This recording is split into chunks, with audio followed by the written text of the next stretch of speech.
everyone, welcome back to the channel. Today we need to talk about childhood conditioning. Growing up, how many of us watched cartoons, for example, and desperately wished for our own Prince Charming, right, to come and sweep us off our feet?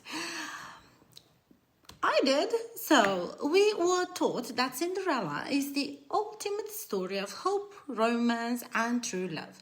But if we look at it through the lens of modern psychology, it's actually not. Today we are going to diagnose the world's most famous fairy tale, because this cartoon programs us to accept narcissistic abuse.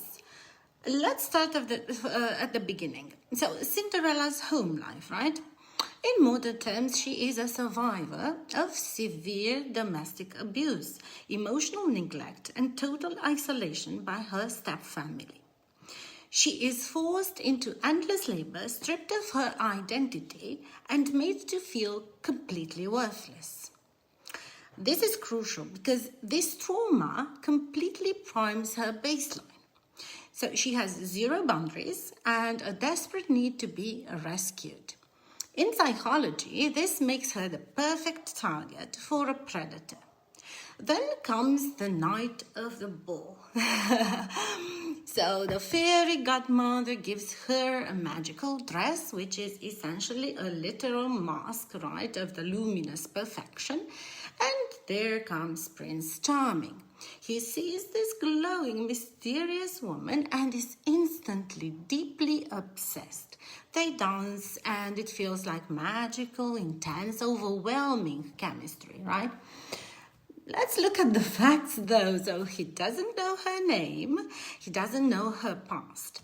He knows absolutely nothing about her mind or her character, right? So we know this isn't love, right? This is the idealization phase. So it is called textbook shared fantasy, where a narcissist projects an illusion of perfection onto a partner, and his traumatized partner leans into this fantasy, right? Then the clock strikes midnight and the mask has to slip. Cinderella runs terrified, so the prince doesn't know her true self. What does the prince do? Well, he launches an obsessive kingdom-wide hunt using the slipper, the glass slipper. Well, think about how toxic this actually is. So he isn't looking for her face or her love, right? So he is forcing actually every woman in the kingdom to fit that rigid mold of the shoe, right? So if you fit the shoe, if you are the chosen one. If your foot is too big, meaning you have boundaries or flaws or an actual personality, you get completely discarded. And yet she fits the shoe and they live happily ever after. But when a relationship starts with such intense love bombing between two strangers based entirely on superficial projection, it doesn't end in happily ever after, it ends in trauma bond. Okay, so the hard truth of psychology is this. When you wait for a stranger to rescue you, you usually just trade one cage for another.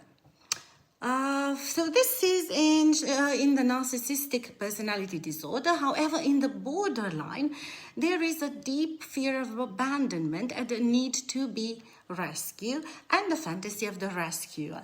So if we think about Cinderella and we think about the core values that it teaches us, we don't want that for our children, right? What other core values do you think we should get in cartoons? Well, tell me in the comments and don't forget to hit the subscribe button.